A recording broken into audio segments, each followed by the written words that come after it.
And they say, this is the show. This is the Wrestling Fans Podcast, hosted by BangEmSouth, Jason Fastkade, and the best in the world today. Do you understand what I'm telling you? It's the man, Trent Williams. We got another hot show for you. Of course, we're going to get into all of the craziness surrounding all 4 shows of WWE, Raw, Smackdown Live, CWC, NXT, even talking Smack. We got a love triangle. We got more news and notes. Listen, this show is going to be absolutely crazy. As always, hit us up on Twitter at our official Twitter page for the show, at TWF_podcast. You can hit us up on Facebook at facebook.com/TWF podcast. Email the show at twfpodcast@gmail.com. And don't forget to like, retweet, and subscribe.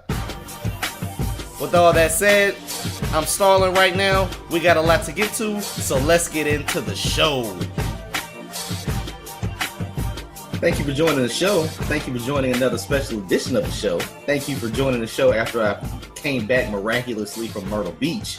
But thank you for joining the show. We are broadcasting live from the TWF studios, heading into the Backlash pay-per-view, and you are listening to the Wrestling Fans Podcast. I am your host, Jason Fastkade, and I am joined by my illustrious co-host, the best in the world today. Do you understand what I'm telling you? It's the man, Trent Williams. And this show is sponsored by Wrestling Fans. We are Wrestling Fans. So, Trent, we got a lot to get to. Yes. Are you ready, man? Are you ready? I'm ready. Let's do it. So we're going to get into all of the fantastic shows that we got this week. We're obviously going to give our predictions on Backlash. We got some more news and notes to get into. But let's start with the latest edition of NXT. All right. So for NXT, we have... Oh, and Trent, this is something I forgot to mention last week. Well, on NXT, we got the interview with Asuka, right? Last week we got Nakamura coming out and getting congratulated on his win, and he gave a promo. And this week we got Asuka in her interview about beating Bayley at TakeOver Brooklyn 2. Now, is it just me, or are they exposing the limitations of English for both Nakamura and Asuka? Yeah, I think so, yeah. But I feel it works a little bit better with Nakamura than it does Asuka. Yeah, I think with Nakamura, I believe he has a much stronger grasp on the English language.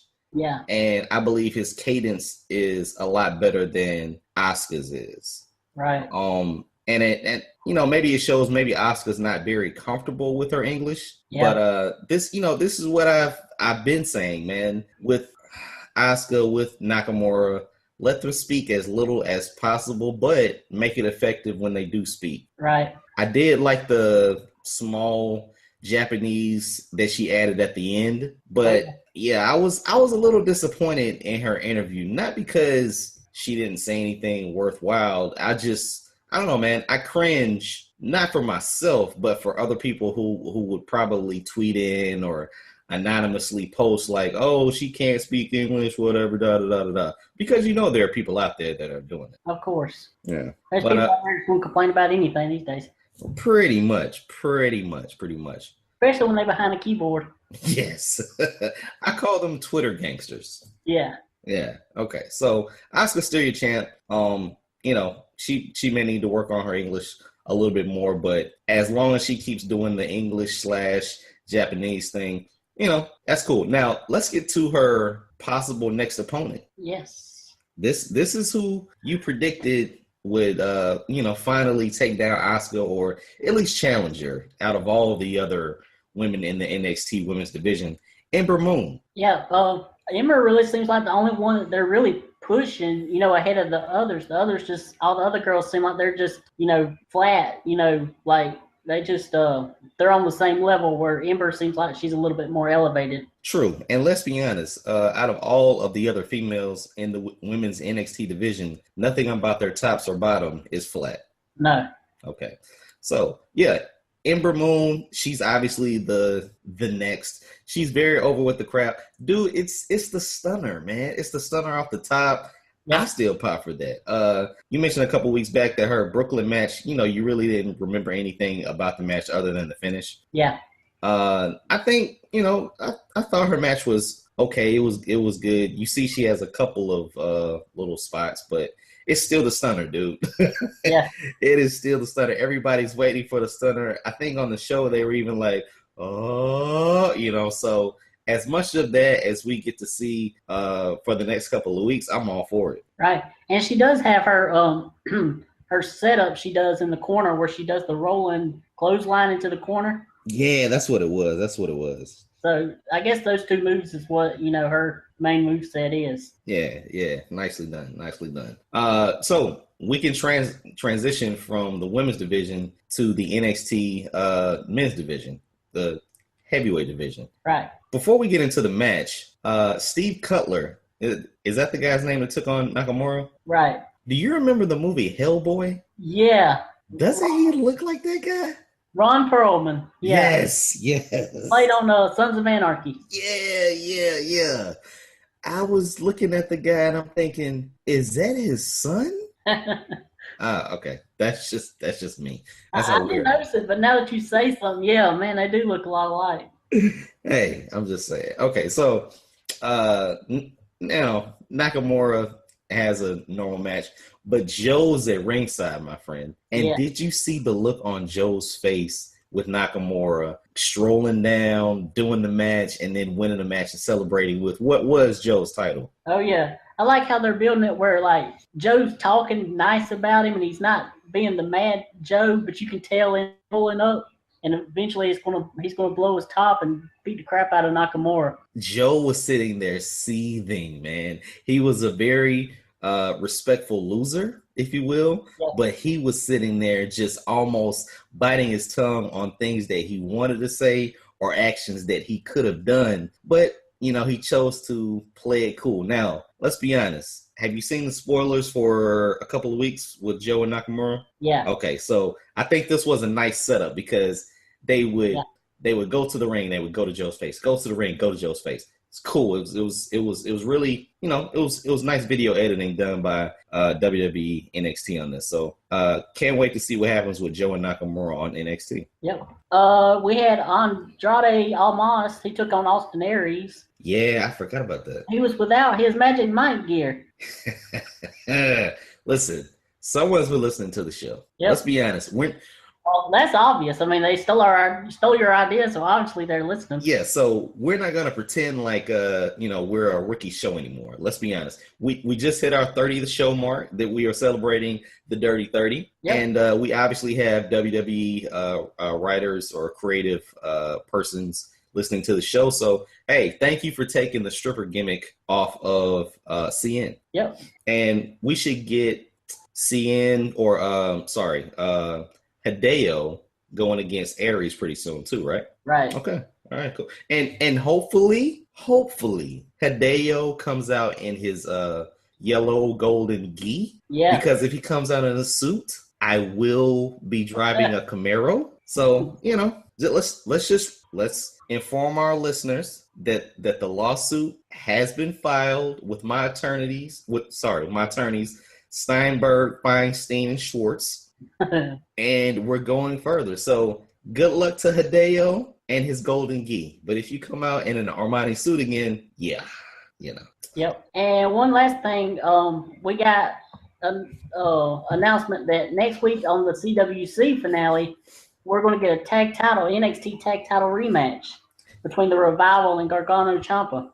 Yeah, that's what I didn't get. I mean, we're gonna get to the CWC later, but so are they having NXT next week? I don't know. Or is it like because it is two. I mean, it's a 2-hour block. Let's be honest. Yeah. But are we gonna get one match? Or are we gonna get a combined NXT CWC? That'll be kind of cool to watch. Yeah. Well, I think with Gargano and Ciampa both being in the CWC, it kind of makes sense. Yeah, but the Revival wasn't.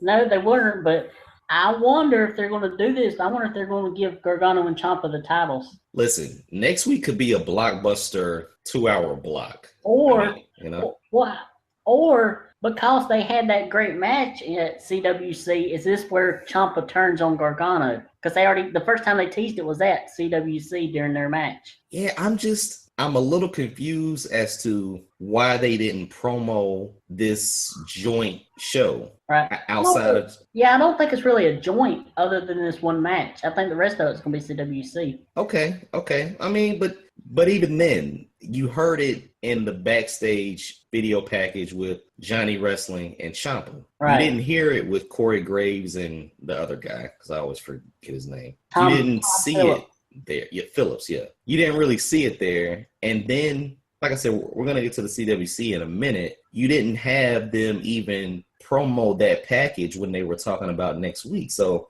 like I said, it's just a little confusing, even though if you're a wrestling fan, you're not switching channels from 8 o'clock to 10 o'clock or 8:05 to 10:05 watch wrestling.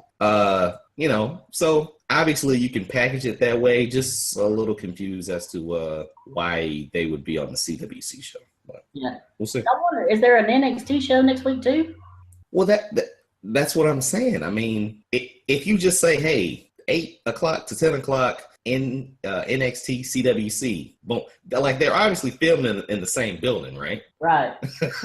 It's just a matter of if the theme for the building or arena is gold and black or what, purple and silver. Yeah. So we'll see. Well, I mean, we'll see. I am interested to see if the Revival will beat Gargano and Ciampa. Definitely, we could get more of a dissension in the ranks, if you will, with Gargano and Ciampa. But it'll be interesting to see what happens in that tag match. Yep. All right, man. So we will. Yeah, I mean, we kept talking about the CWC. Let's go into it. All right. What were the 2 sets of matches that we got this week on the CWC? We had Zack Sabre Jr. defeating Noam Dar and TJ Perkins defeating Rich Swann. All right, man. I know we both weren't high on Noam Dar. Right. But that was until this match. There you go. I was like, where was this Noam Dar in his first 2 matches? Yeah, why didn't we see this guy? I have no idea. It didn't really make a lot of sense that because he was a little boring that first match, right? Yeah. Like he was, remember, I think it was last week I said I don't even see why they made him go this far in the tournament. Yeah.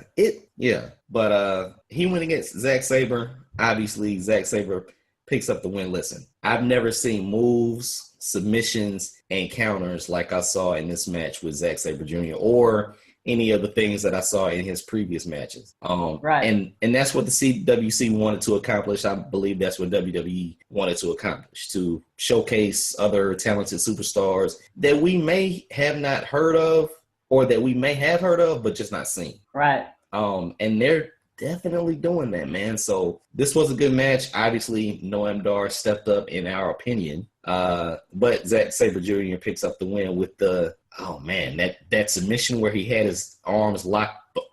Yeah. Pretty much locked going backwards. Yeah, that was crazy. Dar's shoulder looked like it almost popped out of socket.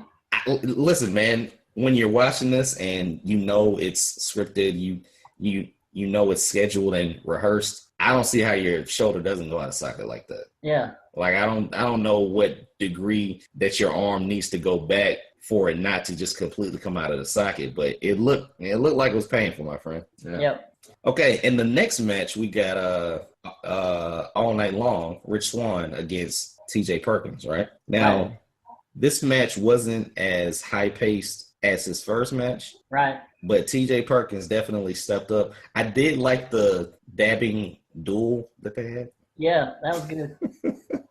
But it was cool, man. Likes, dislikes about this match? I like this match too.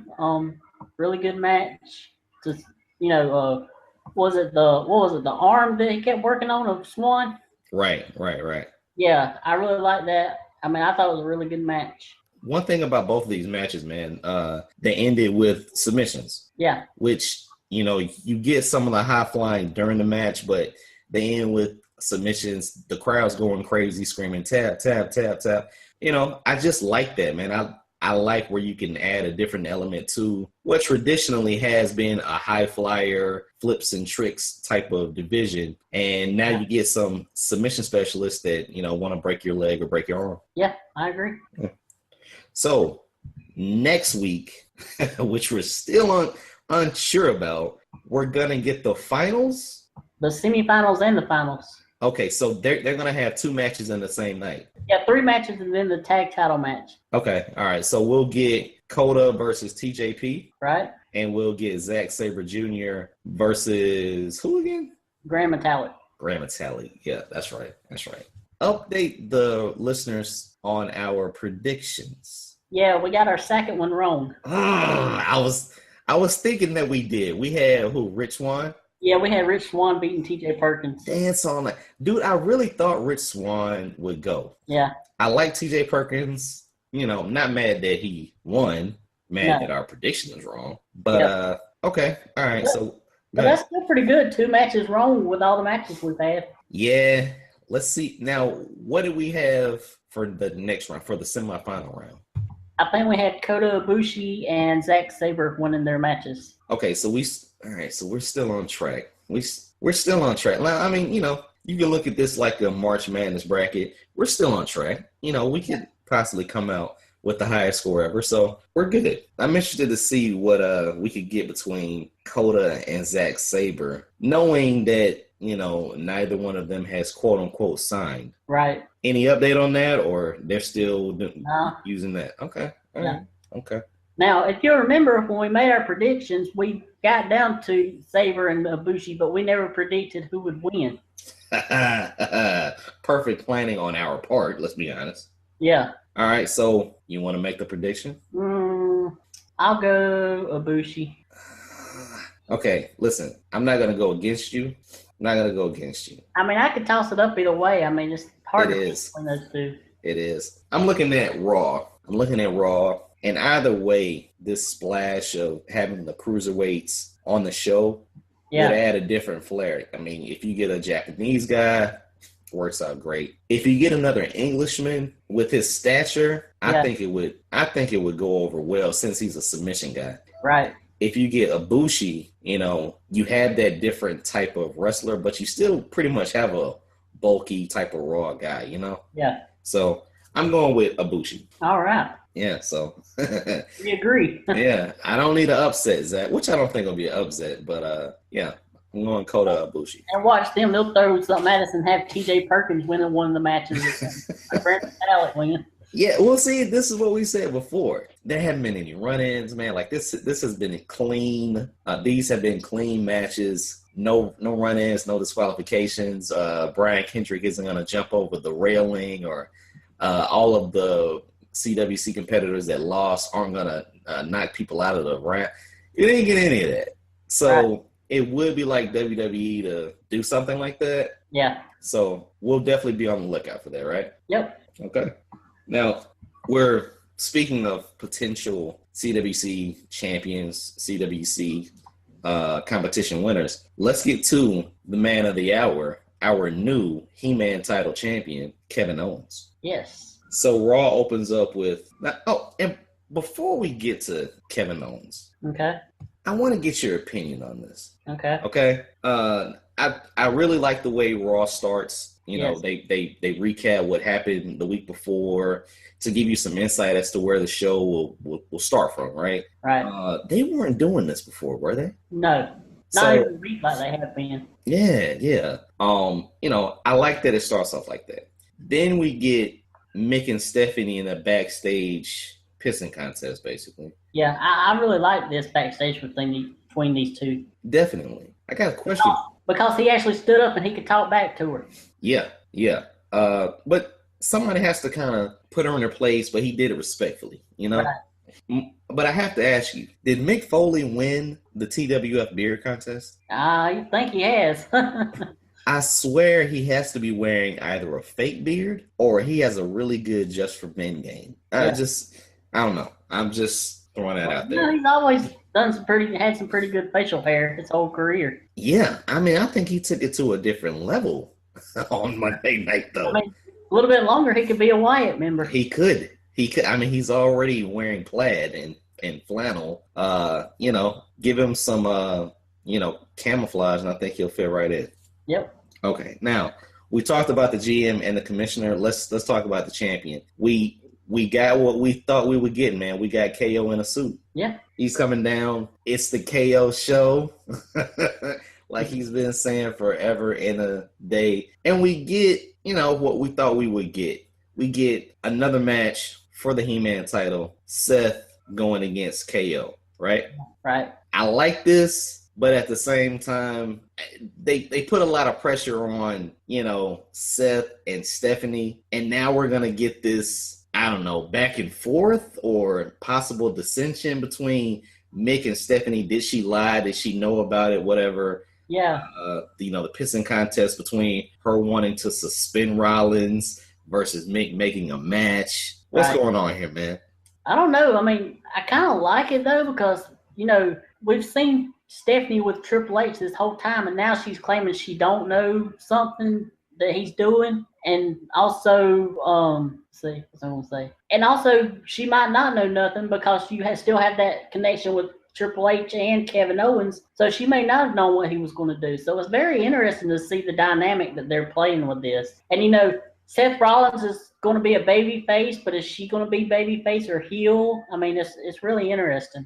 But we get Kevin Owens and Seth Rollins at Clash of the Champions, right? Yep. Okay. Clash of Champions. You got to take the V out. Wait, it's called what? Clash of Champions, not Clash of the Champions. Oh, yeah. Sorry. What did I say? Clash of the Champions? Yeah. They can't be too much like WCW was. He has to take something to make it his own. Okay, yeah. I'm just making sure because I thought it was Clash of the. All right, so Clash of. Okay, whatever. Wow, Vince. Wow, just bring Halloween Havoc back. Yeah. Or make it Halloween of Havoc. I don't know. Yeah. Something. I don't know. The Havoc of Halloween. Yeah. All right, man. We're transitioning here from every which way. Let's check out the women's division in the WWE. Now, I may go a little out of order here, but Hulu excuse. All right. Okay. I heard that Lita tweeted that a match between Nia Jax and Foxy was off the rails. That match hasn't happened yet. That match hasn't happened yet. No, it's going to probably happen at Night of Champions. Okay. So what happened for them to make a match? Okay, so Nia was doing one of her squash matches, and before the match, they were talking about how the girl that was the jobber was good friends with Alicia Fox. So Nia Jax beats the crap out of this girl. Then they go to the back, and Foxy comes out of the trainer's room because the girl was still hurt from Nia Jax beating her up, and Nia and Alicia Fox got into it, and Alicia Fox went crazy Fox like she does. So that's how that match was made. So Foxy doused Nia Jax in Pepsi. That's what you're saying? Well, she didn't do that, but she threw a bunch of stuff at her. Okay. All right. Okay. I will be honest. I did like the crazy Foxy. Yes. Absolutely. When she was just going crazy. When she poured Pepsi on the ring announcer or somebody, the bill person, somebody. Yeah. She had never been hotter before that. Right. Like I love that. She's gonna get squashed by Nia, but yeah. At least we get some kind of competition for Nia, and Nia doesn't have to really squash somebody that everyone's cheering for, I guess. Exactly. Okay, so all right, that was my Hulu excuse for the women's division. Now, for bigger and better things, I like the fact that we got Bayley versus Charlotte, but I think we got it a little too soon. Yeah, definitely. And Bayley gets the win here. Yeah. But why so early? Like I said, first of all, I don't know why we got Bayley and Charlotte right now. I mean, really, there's only so many women on the Raw roster. I mean, there's not that many now. Yeah, there literally are no other females on the roster. And when I say that, I mean that you only have a small number of women superstars, female superstars, that make the cut for Hulu, first of all, or who are over enough to be showcased. Yeah. So, I guess you have to get this, but I would have loved for, I don't know, man. I just would have liked a different outcome because with having Bayley beat the champion, aren't you doing the same thing to Charlotte as they did with Seth? Yeah. He's getting beaten every week, or when he was champion, he was getting beat every week, sometimes 3 times in a week. How do you keep your champion strong? I know you have to make Bayley look like a superstar, keep that adrenaline flowing or that momentum flowing that she had when she debuted. Yeah. I don't know. I thought you could have done it just another way without her beating the champion. Your thoughts? Well, here's the thing. I don't think Charlotte's fixing to be champion anymore. I think they're going to give the belt back to Sasha. I think they're building for a Charlotte and Dana feud. Yeah, when she slapped her, I figured we would get that pretty soon. Right. But then, maybe 20 minutes later, we got Dana coming down and getting put in the bank statement by Sasha. And Sasha pretty much challenges Charlotte for the title at the next pay-per-view. Right, which is odd because Bayley's has been on top. I mean, it looked like they was going to Bayley and Charlotte for the longest time. Dude, I was surprised when Sasha Banks' music hit. Yeah. I thought, if you're hurt or you're going to be out or whatever, be out, be hurt, Yeah. Let's not hear from you for literally a month. What was it, maybe 2 or 3 weeks? Right. Well, here's the thing. I mean, she was hurt, and she actually thought she was hurt worse than what she was. So she thought she was going to be out longer. But turns out the injury wasn't as bad as she thought it was. Well, here's the thing, man. A back injury or whatever injury that she has, it may not be as severe as she thought it was, but milk it. Yeah. Milk it a little bit. Let's be honest. Milk it until you're in a major market to come back and challenge Charlotte. Kansas City, Missouri was not the place for Sasha Banks to challenge Charlotte. Right, and the way she did it wasn't the right way either. Nah. I think you would have had more people sympathetic to what she was quote-unquote about to say. Right. Versus a dead crowd that only popped when she beat up Dana. Yeah. So, I don't know. It's a little mix-up here. Obviously, we could get Sasha as our next champion, build that feud with Bayley, or, build that feud with 3 of the horsewomen. Right. But you think... And that's another thing. If Sasha gets the title back, that means we immediately probably have to go to Bayley and Sasha, which you would think they'd want to hold off till WrestleMania time. That's what I'm saying, man. Like, you really don't have a lot of females on the roster, for one. We're going to get to SmackDown later, but off the top of your head, you can count 7 quickly. So if you look at Raw, okay, if Sasha wins, her and Bayley are BFFs. I really think Sasha works greater as a heel, but I wouldn't mind her, being a babyface and getting cheered. Right. But obviously, instantly, if she wins, you got to turn her heel so she can go up against Bayley. Or you're just going to get this triple threat going on and on and on, or a lot of tag matches with Charlotte and Dana. Dude, I was really hoping that when she smacked Dana, that signaled that Emma was coming back. Yeah. I don't even know how far Emma is until she returns. Right. So, like I say, it's going to be very interesting to see what we can get out of this women's division. But maybe they can prolong it, man. I wouldn't be shocked if Sasha, quote unquote, loses the war. Yes, she beat her the first time, but she loses at the next pay-per-view. So she goes 1 and 2. Yeah. Just so we can kind of prolong this, man, because if not, Nia Jax has to be in the picture somewhere soon, my friend. I think she might actually be after this pay-per-view. Okay. Yeah. I think they're going to have much of a choice. Pretty much, man. You don't have a lot of females there, my friend. No. Yeah. All right. So let's go to something shocking. Okay.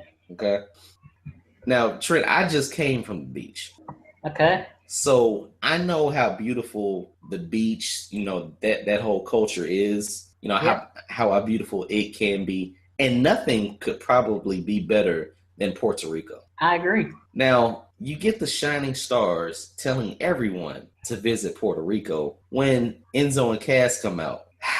But Trent, they have a match and Enzo and Cass lose. Yes. To who, you ask? Who? Ooh. To the Shining Stars.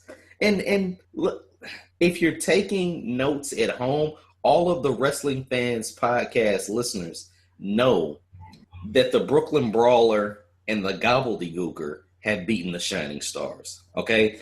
Yeah. Mikey Whipwreck and Shark Boy have beaten the Shining Stars. And Enzo and Cass lose to them. Yeah. Why? Oh, I think it's just like the women. We have a lack of tag teams on Raw. But totally get what you're saying there, Trent. Totally get what you're saying, my friend. What I'm wondering is, why couldn't Cass and Enzo just beat these guys, man? Yeah. Like, I know the Shining Stars have to do something sooner or later. Yeah. But have them beat down Enzo and Cass. Yeah. Well, I mean, if you have Enzo and Cass go over here, I mean, I'm guessing they're going to do a feud to build for a match at Night of Champions. Because, you know, Enzo and Cass, they have to be on the card because they're one of the most popular acts. And they're not, you know, in the tag team title picture, so they have to give them something. And the Shining Stars is the only team that's left to put them against. And, you know, they have to have a reason for Enzo and Cass to be mad at the Shining Stars. This is very true. They can get their revenge, if you will, at the pay-per-view. Like I said, I would have just preferred the Shining Stars to come down and, you know, beat up Enzo or beat up Cass and then, you know, pour a drink on them, or I don't know, man, something than Enzo and Cass losing to people that most of the crowd don't even know. Right. Here's the thing with this match. I actually didn't pay attention to it because I was laughing my butt off at my daddy who was trying to do the cup of haters. And if you know my daddy, that is one of the funniest things ever. Nicely done, my friend. Nicely done. Oh, man. I mean, he had me rolling in the floor laughing. Okay, man. Okay. This is what I thought, man. I thought that this could have been the start of Cass being a single star. Yeah. You know, they didn't pin Cass. They pinned Enzo. Right, but I mean that's a huge drop from where he was last week. Losing to the Shining Stars. I mean, last week he was in a title picture. Right. I mean, but that's what I'm saying. I mean, you know, maybe they could go this route of Enzo is holding Cass back, or I mean, if you get pinned by the Shining Stars, man, my gosh. Listen, if Enzo gets pinned by the Shining Stars again, he needs to lose his Jordan contract. Period. Yeah. No more Jordans for you. You need to start wearing Reeboks. Did you enjoy Enzo giving birth to a baby? Listen, oh man, it wasn't as bad as the New Day segment. Enzo giving birth to a baby, I think, is just a cultural thing. You know, if you know where I'm going with that. Yeah. So yeah, let's get into the horrible segment that was Guns and Gallows and the New Day. This was terrible. Well, you touched on this you think you touched on this last week. I touched on it probably every week going on. Yeah. We now have 3 comedic tag teams, correct? Yeah. So this is getting And one of those 3 should not be comedic tag team. Not at all. And I'll be honest, man. I was looking at Gallows, and Gallows looked like he didn't want to even do this whole promo. Like, he just looked out of it. Like I said, Kansas City, Missouri did not have a lot of audience participation, but Gallows just looked like, this is stupid. When they even got to the octogenarian, he was like, listen, this is dumb. Let's just stop. So why did we have this segment? I don't know, but this had Vince written all over it. Oh yeah, definitely. And I was paying attention to the crowd. That crowd was dead. There wasn't even one person on their feet for this match, for this segment. You there? Sorry, I was on mute. Dude, we've seen this plenty of times, man. We've seen a group of guys introduce, a caricature of another competitor, whether it's a baby or if it's old guys or if it's the little people. Like, we've seen this a million times. So I wasn't shocked that we saw it. But like you said, the crowd was totally flat for it. I don't know what it was supposed to do, actually. I think it would have worked over a little bit better, or gotten over a little bit better, if Guns and Gallows beating down the old guys. Yeah. Instead of New Day beating them down. I didn't understand that. I don't know. It was just terrible. People are saying it's one of the worst things to ever happen on Raw. Wow. It was pretty bad. Like, it was pretty bad. It was so long. It was what, 15, 20 minutes? It was pretty bad, man. Like, I think the New Day kind of saved it, but even then, that ran a little bit too long. Yeah, I mean, even the New Day wasn't even, you could tell they weren't really into this either. Right. Like, it just fell flat. It didn't seem organized. At the end of the day, you want to put more shine on Guns and Gallows. You want to put more shine on the New Day and make the old guys irrelevant.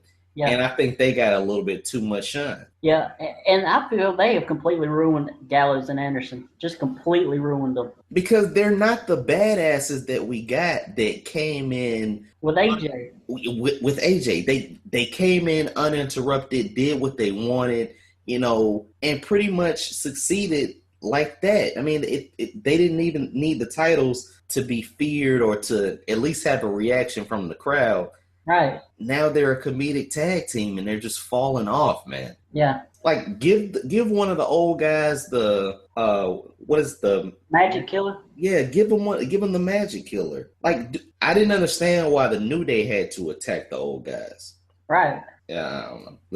Listen, we're just sharing our likes and our dislikes. We definitely have likes, but we have some dislikes, and especially when Raw is 3 hours and Trent watched the entire 3 hours without even taking a pee-pee break. No. I don't know. I need his medication so I can look at it. But at the same time, come on, man. This was a terrible segment. Yeah. And you know what's really bad? They followed this terrible segment with another terrible segment with the Darren and Titus feud. As we continue with the most anticipated segment of the show, #Hulu excuse, fill me in on how Titus O'Neil is trying to make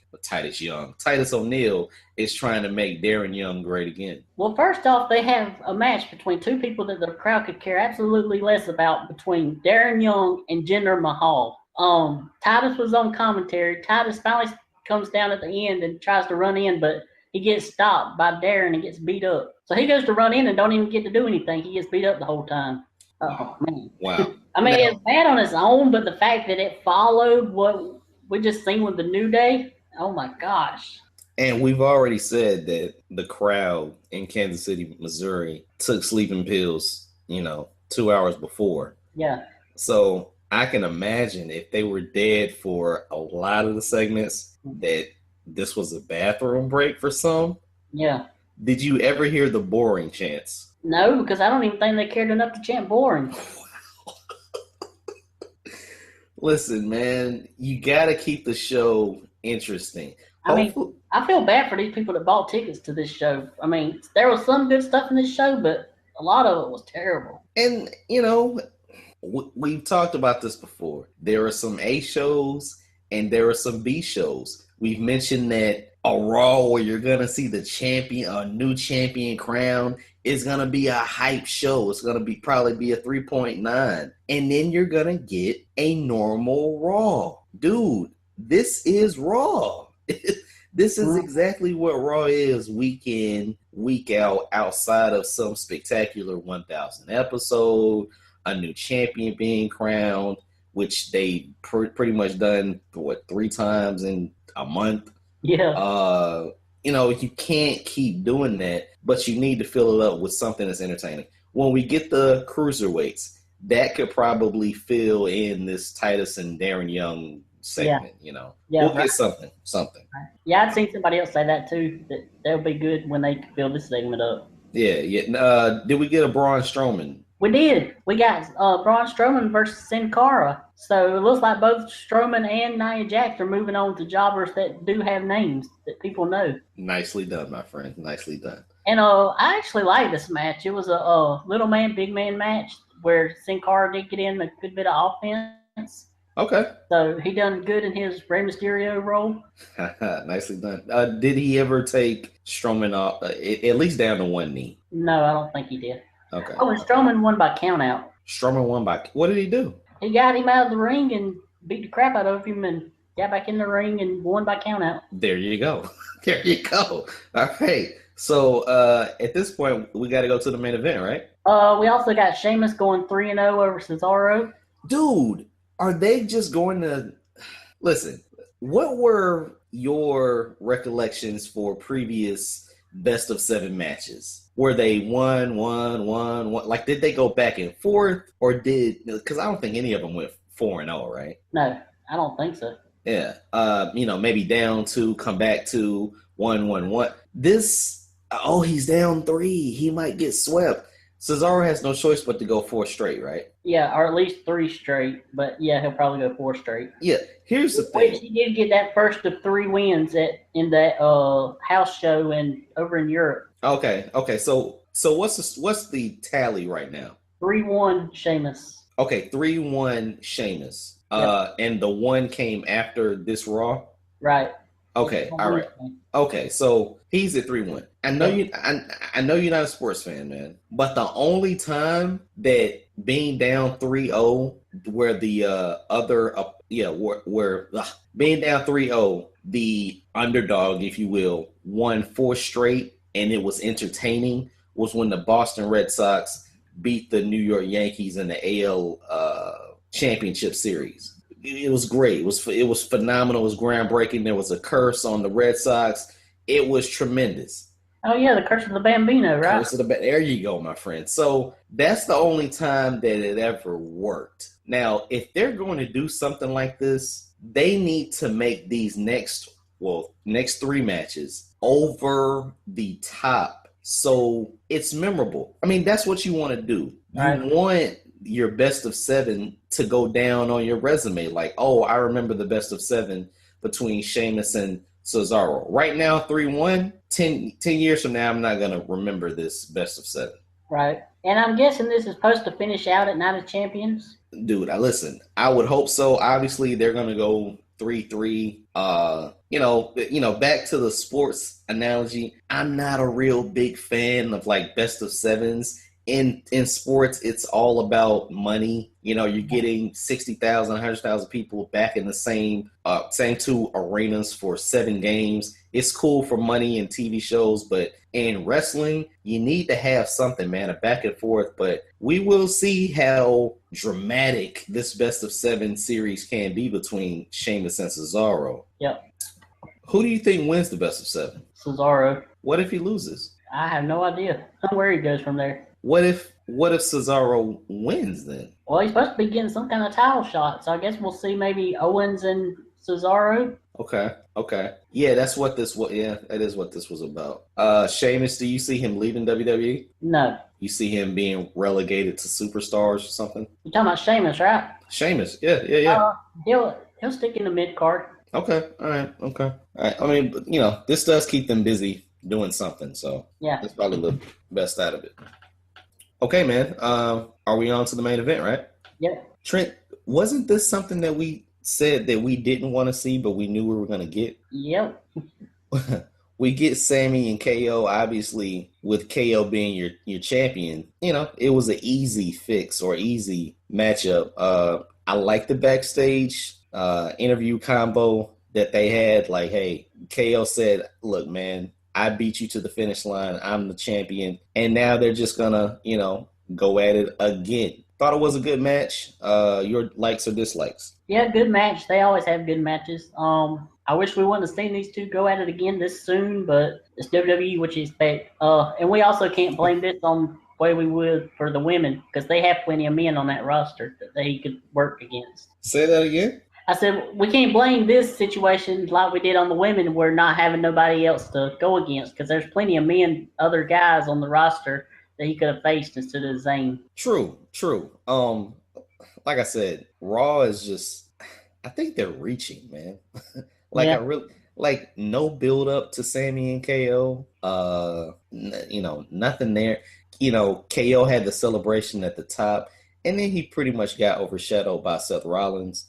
So you have a match at the end where he does come out on top, but this will probably not stop us from seeing Sammy and KO 10 times before December. So, but as always, the main attraction of Raw, Roman Reigns comes down, and we're gonna get Reigns and KO next week. Right. Okay. And if Reigns wins, we'll get a triple threat at the pay-per-view, right?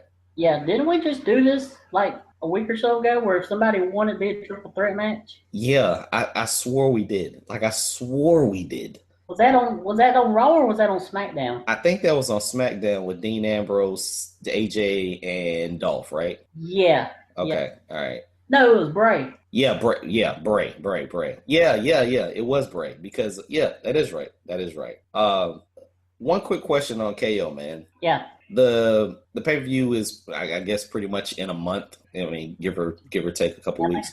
3 weeks away. Okay. All right. Cool. Do you see KO as being a transitional champion? No, because they done the whole Triple H thing. So I think anything Triple H is involved with, they're going to run with for a while. Okay.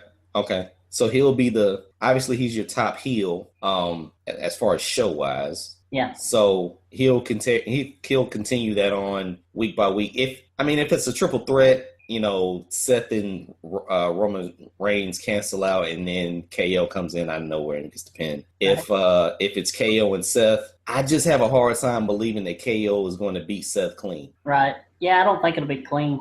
Yeah. And it would really advance his heel persona if somebody did a run in or whatever. But at the same time, KO is the man. Like, you can't deny that he is pretty much the total package of promo skills and in-ring ability. Yep. Wish he would lose a little bit of weight, but it is what it is. It's a different type of champion. Yeah. And we're gonna get, a fight on fight every single week on Raw. Yep. All right, man.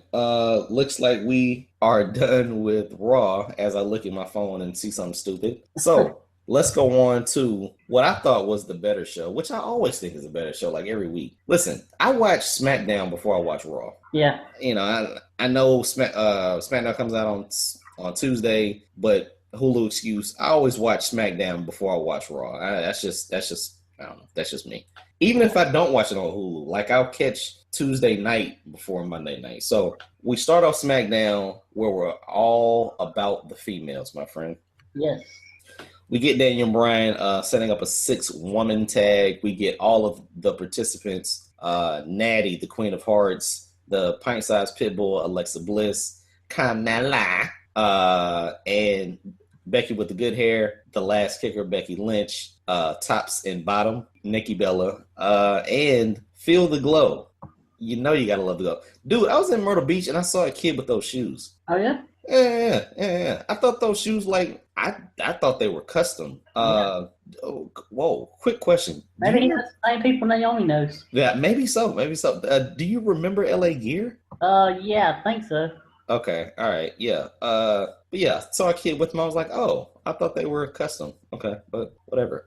Yeah, man, it's all about the females. We will get a 6-pack challenge at the pay-per-view, but that same night we get the 6-woman tag. Yeah. Opening segment, I didn't really like. I felt it was a little bit rushed. Like, they started talking and, like, all of a sudden Alexa Bliss comes out of nowhere. Like, I thought they were going to play her music and stuff, and that she just comes out, and then the other one comes out. Like they was rushing or something.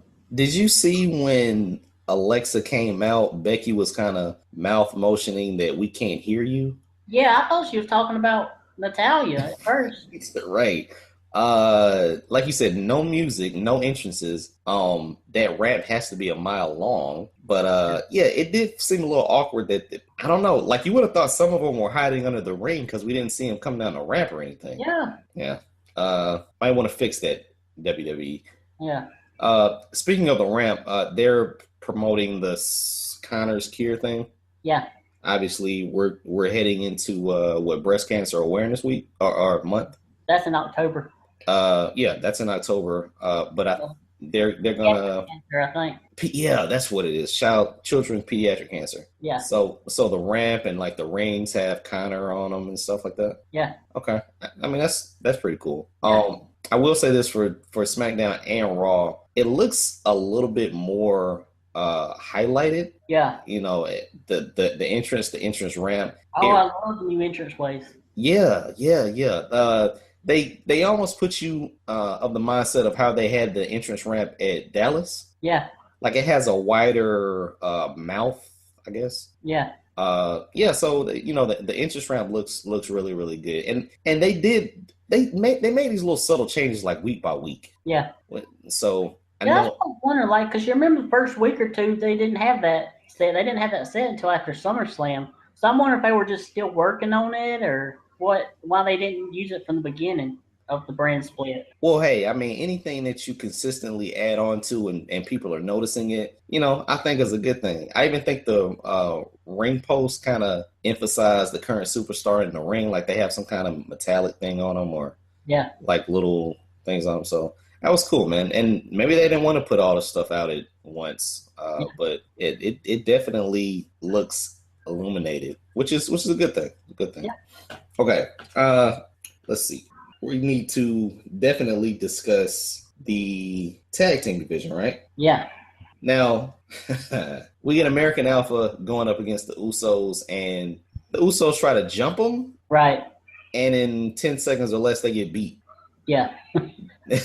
Quote unquote, then they turn heel and they injure Chad Gable, which I thought was a nice little way to, it was a super kick to the knee and then a splash on the knee. Yeah, I like that. It was different. Yeah, like they didn't have to use a chair. They still used their moveset, which I thought was pretty cool. However, with him being hurt, what does that do for the finals of this thing? Okay, so you didn't watch the Talking Smack? No, I did not watch Talking Smack. Okay, so Shane McMahon's on there and said that Chad Gable's going to be out 2 to 4 weeks. So what they're going to do is have the Usos versus the Hype Bros, and the winner of that will take on Slater and Rhino later in the night at Backlash. Wait, so American Alpha is not going to even be... Nope. Okay. Huh. Let me ask you this. If I go back last week, didn't we put predictions on who the first SmackDown champions would be? Yeah, you said Rhino and Slater. And I said American Alpha. Okay, I'm just trying to... We're both going to be wrong. What do you think, the Hype Bros are going to win it? No, I think the Usos are. I think they're going to have American Alpha chase for the titles. Okay, all right, yeah, okay. Yeah, makes sense. I need to start checking out this Talking Smack show. Yeah, it's really good. And it's basically your, the extra half hour? I don't even know if it's 30 minutes. It might be like 20 minutes. Oh, okay. All right, yeah, cool. One thing I don't understand, though, is why do they get to come back to the Talking Smack stage during the show then? I don't know. Like I understand the after show. Right. But, they just go back there and talk and, say what they need to say. I don't know. That's just... That's weird because sometimes they'll go to that, and then sometimes they'll just do the regular backstage interview. Right.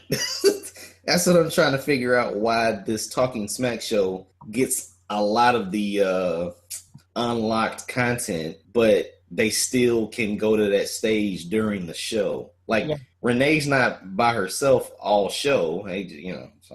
Now, Trent sent me probably one of the funniest things that I've seen all week. For those that don't know, I went to Myrtle Beach on Friday night. As you know, there was a hurricane. Hermione or Herman? I don't know. Hermine. What is it? Hermine. Oh, my bad. My bad. It rained the entire time. We actually got down to Myrtle Beach. We got to pretty much like 10 miles away from it. And we stop at one of the little welcome centers. If you've ever been to Myrtle Beach or any beach, there's usually like this stupid big book that has all the coupons and discounts for you to take $10 off here, free jet ski ride here, whatever. So the female that I was with, she wanted the book. She wanted the book bad. And I'm like, the resort will probably have the freaking book. Let's be freaking honest. But we stopped, and entering the visitor center, the parking lot, had a little dip in the in the parking lot. And keep in mind, it's raining. So, we're thinking it's a little dip or whatever, similar to like a pothole. So we drive over it and boom. I mean, the car just drops and then it, picks up.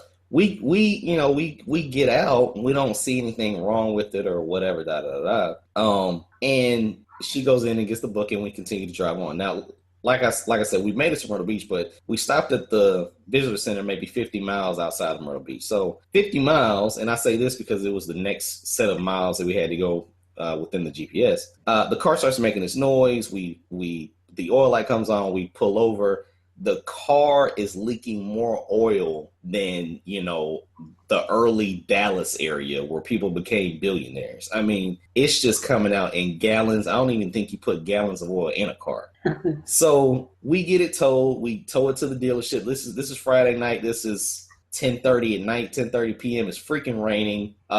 We tow it to the dealership. I'm like, everything will be cool. It'll get fixed in the morning, which is Saturday morning. They're not open on Saturday morning. No one does service on Saturday down in Myrtle Beach. Obviously not open on Sunday. Monday, guess what? Ding, ding, the French fries are done. It's a holiday. Yep. Tuesday, which we were supposed to leave on Tuesday, we take it, bright and early. We go there as soon as the freaking service shop is open, 7:30 in the morning. They don't notify us until 12 that they need to order the part.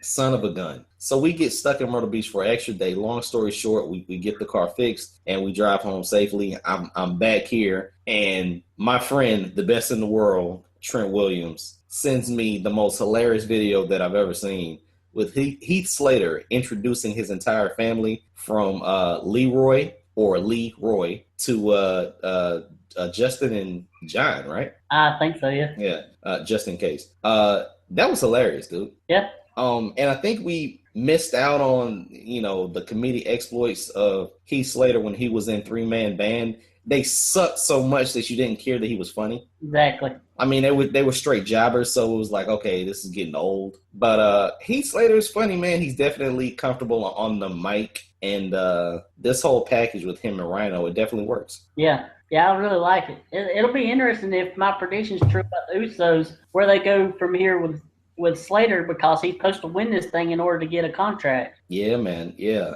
Even if he doesn't win, I don't know. Maybe people will root for him. Look, dude, Heath Slater's family's probably going to be at the pay-per-view rooting him on. This is going to be crazy, man. Rhino standing there like, I don't like kids. But the combination with Heath and Rhino fits, man. Whoever was the architect behind this tag team, have Heath take all the bumps and then have Rhino hit the hot tag and do the gore and get out of there, works. Yeah. Definitely works. But you see the Usos beating Slater and Rhino? Yeah. Okay. All right. And if the Usos go heel, you got to change your paint, man. Yeah. You got to change, something dark and black and less, colorful. I don't know. Yeah, less colorful. Gotta get that off. So now, Trent, this is the part of the show where you get to talk about your guy, your dude, Dean Ambrose. Yeah. Well, like I said, he's not quite as much my guy as he was before. Corny Dean Ambrose is going down in the Corny Hall of Fame. Mm-hmm. It's just not fun anymore, man. No. I don't understand. I didn't like anything that both him or AJ did in their backstage skits. AJ's backstage, the AJ's backstage was a little bit. I couldn't figure out what they were trying to do. Well, I always looked at it from this perspective. So many people had so much to say about him having a Southern accent, but it seems like they're playing up on the fact that he has somewhat of a Napoleon complex. Yeah, like he is kind of the short guy in the competition where everyone's taller, and he has to assert himself not because of the fact that he's short, but because he came from everywhere outside of the WWE, and it looks like he's still fighting for respect. Yeah, he's the face that runs the place, but nobody knows who he is. Right. But yeah, man, Corny Dean Ambrose and AJ kick him in the cojones at the end to end the show. Flat for me. What about you? Yeah, I didn't like the bowling trophy part, but I thought the actual words, exchange between the two, I didn't think that was that bad. I actually, especially AJ, I really liked that part. Right. Dean says something that slips my mind right now, but yeah, AJ's the stuff AJ got in was very, very cool. We just see the writing on the wall, Trent. Let's get into our predictions, my friend. I almost forgot about the predictions. The pay-per-view is this Sunday, right? Yep. Now, do you have the card? If you could run through the card, let's do it. Yeah. So we got Randy Orton versus Bray Wyatt, The Miz versus Dolph Ziggler for the Intercontinental title, the Usos versus the Hype Bros, the winner of that match facing Slater and Rhino for the tag titles, Becky Lynch versus Carmella versus Naomi versus Natalya versus Nikki Bella versus Alexa Bliss in the six-pack elimination match for the women's title, and then Dean Ambrose versus AJ Styles for the WWE title. All right, so 6 matches. Let's start off with Bray and Randy. Yeah. Who you got? Well, first off, I'll say that Bray cut a promo this week, and I really enjoyed it. And then Orton tried to do like a Bray Wyatt type promo, and it failed miserably. It failed so miserably, Trent. Oh my gosh, that was horrible. It was bad, man. Yeah. The guy trying to find a rabbit, and then he gets the snake, and the snake wants the rabbit. Yeah. I'm over here sitting like, what the heck is he talking about, man? Yeah. Sorry. Let's move on. Go ahead, Trent. Yeah. I don't know. I think after last month they have to give Orton the win here. Yeah, I totally see where you're coming from, especially if they're gonna have this Brock and Randy part 2. Dude, this sucks for Bray Wyatt, man, because he needs to be the face of fear. He needs to be held in high regard as a strong face. Yes, he does have promos, but he needs to win, man. My gosh. Yeah. All right. I mean, he's become so irrelevant, it's not even funny now. I know, man. I mean, I want to get behind him, but they don't give me no reason to. Listen, man, if he loses, at least let him beat up Randy. Yeah. Something. And where's Luke? I keep thinking that if Luke Harper comes back, the cycle will be complete and Bray will go back to dominance. I have an update on him. Here we go. Let's do it. They said he was in the Performance Center this week, so that usually means he's pretty close to coming back. Okay. Cool. But I want to know what happened to the whole Eric Rowan and Bray Wyatt thing they teased. That's what I'm saying, man. I mean, he kind of shunned Eric Rowan. Like I said, if the band's not back together, yeah, Bray's gonna fall a little bit flat. Yeah. All right, Miz and Ziggler. You kind of need Miz to win this, man. It was funny because Dolph was on commentary and JBL asked him what he would do if he would lose. And he basically said he had to rethink some things. JBL was like, you want to leave the business? And he didn't really answer yes or no, but I don't know what they're doing with Ziggler. I got Miz all the way. Doing a heel turn with him. I would love it. I don't know. I think at this point, that's the only thing you can do. Yeah, pretty much, man. Pretty much. Yeah, I'm going to go with the Miz on this, and I'm loving everything the Miz is doing right now. Because of? Not just because of. Okay. But a big part of. Oh, there you go. But not the only reason. Okay, all right, cool. I mean, I've liked him more like in the last couple of months than I have his entire career in WWE. Yeah, if he can go back to the heelish type promos that he put on when he was headlining WrestleMania, then they definitely got something they can work with on SmackDown. Yeah, and if he keeps going like this, I could eventually see him back in the title picture. Oh, I could definitely see him back in the title picture, man, because for one, you're on SmackDown where the entertainment factor is paramount, and you got a hot wife. I mean, you got the titles, so do what you can with them. Oh, and I got to tell you something. Have you seen the pictures and stuff? Maurice and Miz were on vacation with Eva and her husband. I said, oh my gosh, Eva and Maurice in the same place at the same time. In bikinis, by the way. Welcome to the show, Trent. Welcome to the show. We've been awaiting your arrival. The bottle of champagne that you ordered is at the table. Crisply chilled. No, I haven't seen these pictures, but I need you to send them to me, my friend. Yeah, they're on Maurice and I don't know why I keep wanting to Eva's Twitter. Okay. Yes, sir.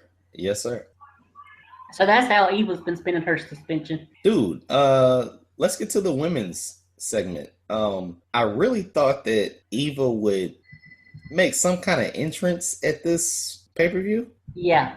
Is she, like, her 30 days are up at the pay-per-view? She might have one more week. Okay. She had 27 days as of SummerSlam. 20. Okay, I got you.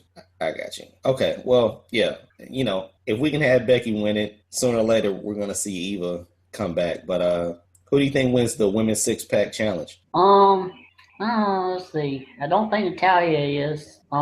It wasn't, and it's a six-pack challenge, so it's like a fatal four-way type thing. It'll be 2 in the ring, the other 4 around the corners. You have to tag in and out, but it's elimination. Okay, elimination. There you go. Okay, all right, cool. I don't know if they're going to put it on. I'd love for them to put it on Becky, but I'm not sure if they're going to do that or not. I feel like they like her to be the one chasing. Yeah, and within this whole six-pack challenge, you definitely have Nikki and Carmella at odds.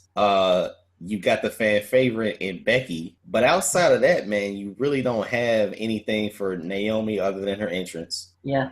And the Queen of Hearts and Alexa, they're there, but they both have wins over Becky, but they don't really have anything going. So I wouldn't be shocked if Nikki wins it. Yeah. Just to kind of advance her and Carmella's storyline. Let's take the show for instance.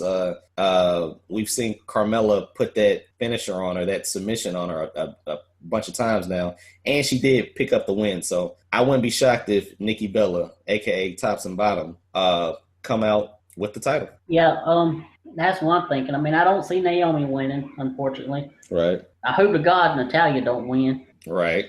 My daddy, we was watching SmackDown the other night, and he's like, "You really don't like Natalya, do you?" I said, "No, I do not." Yeah. Listen, we already talked about Danielle Brooke, but Natalya has a deeper voice than me or you combined. Yeah. So that's all we're going to say. We're not going to do, the King of Hearts. We're not going to do Nathan Neidhart. We're not going to do that. But let's just say she does have a stronger voice, deeper voice, a more whiskey and Marlboro Red smoking voice. Yeah, like when she does the whole, like, she'll be in the middle of the match, she'll be like, "Yeah," and I'm like, yeah, it just that's makes a dude cringe all over when she does it. Like, stop. Yeah. Like usually, if you hear a girl go, "Yeah," it's more of in a soprano. Yeah.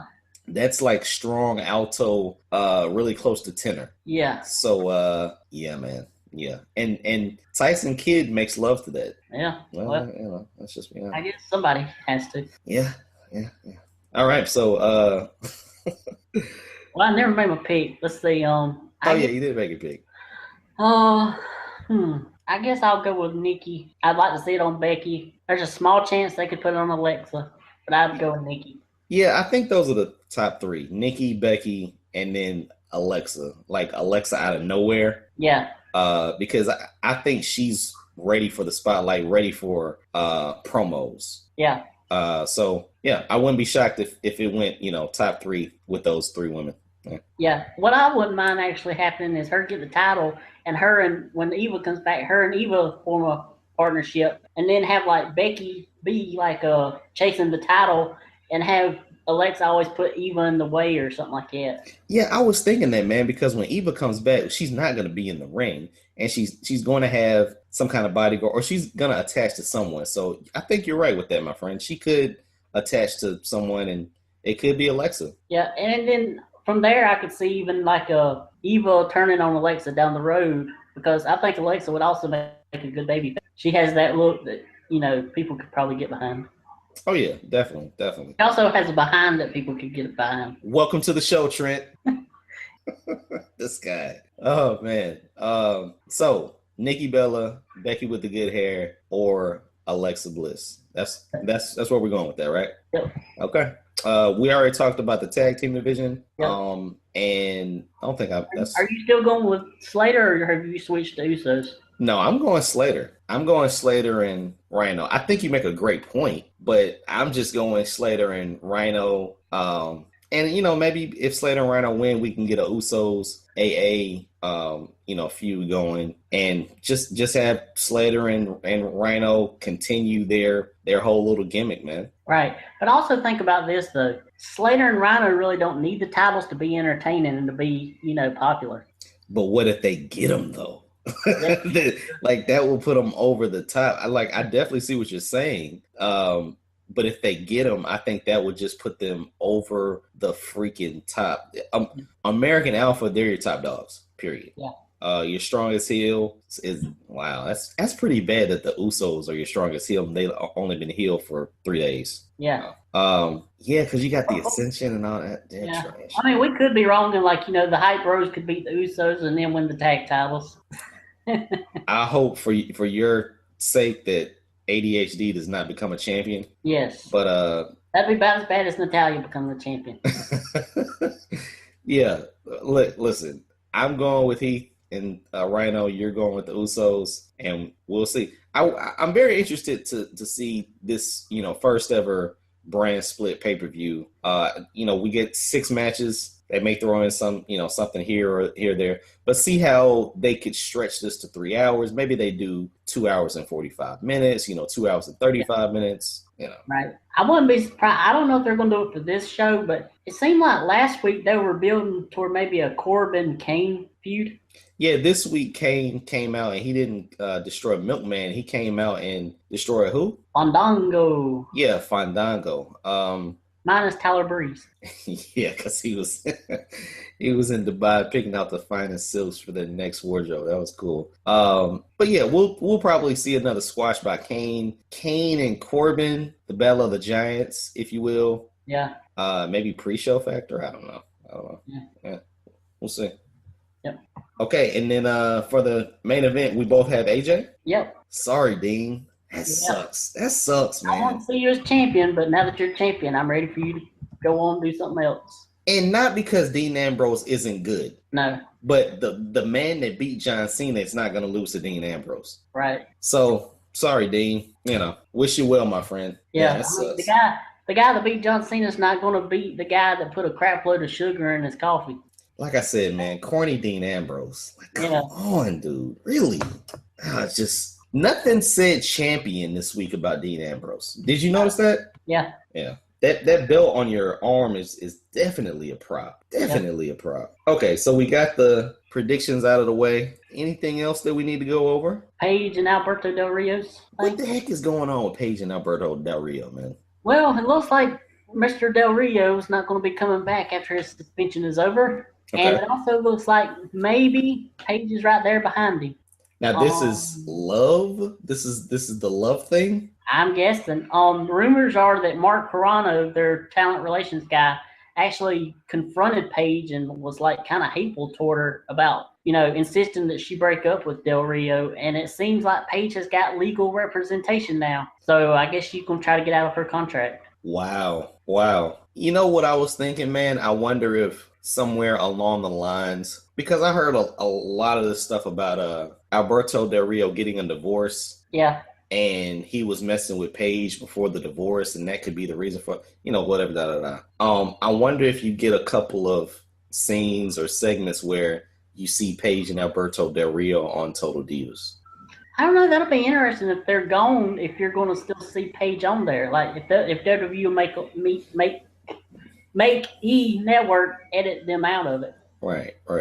Yeah, that was what was going through my and I'm pretty sure Paige was like a big star on Total Divas, so yeah. Not sure if they're still taping or whatever. But to see her absence, or maybe they're following up with her during this time, I don't know. But yeah, man, that struck me as really weird. Why you would want to break up Paige and Alberto Del Rio? Yeah. I mean, they had something against these couples being together. Like, they had something against Rusev and Lana together. Like, what does it matter? Well, let me ask you this, though. I know we're far removed from the females being just, playthings for the boys. Like, but I know that stuff still goes on. Not according to Vince Russo. Yeah. Yeah, it doesn't make sense why you would want to stop them from, relating to each other. Obviously, we said it, they broke them up to kind of put that wedge between them. But I wonder if it escalated to proportions that we can't even imagine, where, she really wanted to be on the same show, or I don't know, man. This is like the weirdest love triangle in history. Yeah. And it's crazy that one of the parts of the triangle is the WWE. Right. There you go. It's like friend. not even another woman or a man. Right. Right. The WWE is trying to stop love. I don't know. That doesn't make any sense. So we know Alberto's not coming back. You think Paige is not coming back as well? I don't see her coming back. With the way she was being used there at the end, I mean, they wasn't really featuring her either. Really. So I don't see her staying. Especially when you don't have any women on the Raw show, my friend. Yeah. I mean, my goodness, man. I mean, they could do something with Paige just to even out the numbers. We said this before, and we know the WWE is listening. Have Paige come back and try to battle Nia Jax. That's like the easiest thing. I mean, she's definitely needed on that Raw brand. Yeah, like that. That's the easiest thing. So I wouldn't want to see Paige leave. If Paige leaves and she goes to TNA, I think she could knock some heads. Probably be the quickest TNA women's champion ever. But we'll see what we get from Alberto and Paige. Yeah. And Paige also, she's not the best, like, as far as, like, good PR for WWE. She's kind of got that wild side to her. And she's kind of one that says what she wants to and don't hold back. But she is young, though. Yeah.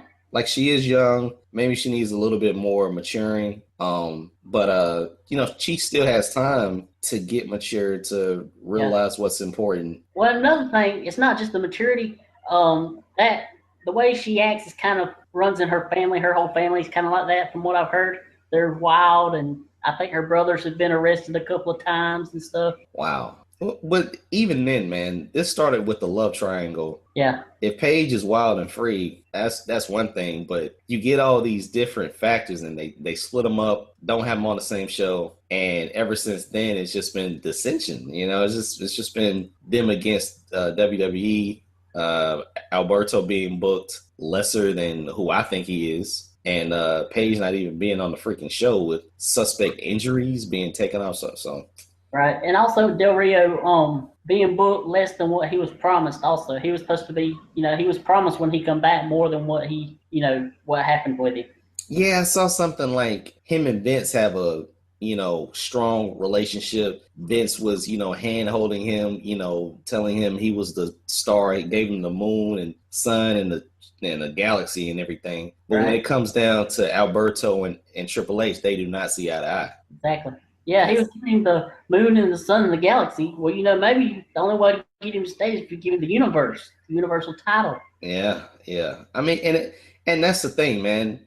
Maybe you got to do that. Like, if you keep him in the heavyweight picture instead of jobbing him out, that could definitely work. But seeing Alberto without any kind of shine on him, it sucks, man, because you wind up being just a guy, instead of the Alberto Del Rio that came back and beat John Cena. Yeah. Yeah.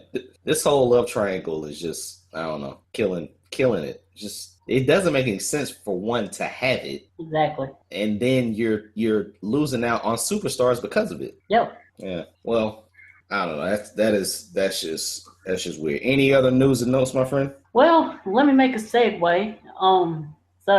I probably shouldn't actually say a segue, because the segue is supposed to be smooth from one thing to another. But anyway, as far as Paige and Del Rio, them trying to separate them, if they're in love enough and they like each other enough, even being separated is not going to bother them, because they'll find a way to work it out, which is my big news. Okay. I'm not single anymore. Uh-oh. Did you put a ring on it, my friend? No. Okay, all right. Just checking. It's a long distance thing though. She lives in Florida. She lives in Florida? Yeah. What does she look like? She got black hair and she's cute. Okay. How did you guys? I'll admit, with her, I'm like with somebody above what I thought I'd be with. Are you kicking out of your range, my friend? Well, yeah. What? How did you guys? Yeah. Wait. I'm the one that went to the beach. When did you go to Florida? I didn't. We've been friends online for like 2 or 3 years now. We've been talking as friends. Oh, okay. Recently, it got pretty serious. As in, like, since last week when we last talked. Okay. Listen, I am happy for you, my friend. Yeah. I am definitely happy for you. Yeah, it used to be we'd talk over, like, instant message and stuff like that on Facebook. Yeah. now that I got my phone, talk on the phone and stuff. Awesome, man. Awesome. Which for me is a big thing because I'm not a big guy that likes to talk on the phone a lot. So if I talk to you on the phone, you have to kind of mean something big to me. No, honestly, that's the best way to do it, man. Like, there's no point in being on the phone if you're not gonna talk about something. Yeah, that's like the best way to do it. Yep. Congratulations, my friend. Do you want to share her name on the podcast? Her name's Rochelle. Rashelle. Okay, and Rochelle, make sure that you listen to the show and definitely get us some more listeners outside of WWE. Does Rochelle work for the WWE? Because I know they have a lot of connections in Florida. She may have already been listening to the show under a pseudonym. No, not that I know of. Okay, I'm just checking. I'm just checking. That's awesome, man, and congratulations, my friend. Thank you. So I'm pretty sure you'll be a lot tamer in referencing tops and bottoms. She's kind of pretty open with that. Okay, all right, cool. I love your response. Okay. Dude, that is how we end the show. Yeah. Wow. Yeah. I had a terrible week and I had a great week. Yes, you did, my friend. Brand new phone, brand new chick. So I know she's lovely and she's with a great guy. And it only took 27 years. Oh my gosh. Guys, if you want to congratulate Trent, you can tweet Trent at MTW3589. You can tweet me at BangEmSouth. You can tweet the show at our official Twitter page, TWF_podcast. Hit us up on Facebook at facebook.com/TWF podcast. And our email address is TWFpodcast@gmail.com. Guys, like, heart, retweet, subscribe, and you can subscribe to our YouTube channel, The Wrestling Fans Podcast. Make sure that you tweet Trent and congratulate him on finally scoring a hot babe. But guys, thank you for listening to the show. I had a crazy past week. Wrestling has had a crazy week. We're going into the Backlash pay-per-view, and Trent has unlimited data and unlimited minutes, so he can talk to his chick all day long. Yep. With that said, Trent, is there anything else we need to cover, man? That's it. Hey, man, thank you guys for joining the show. Trent, I will talk to you later, my friend. All righty.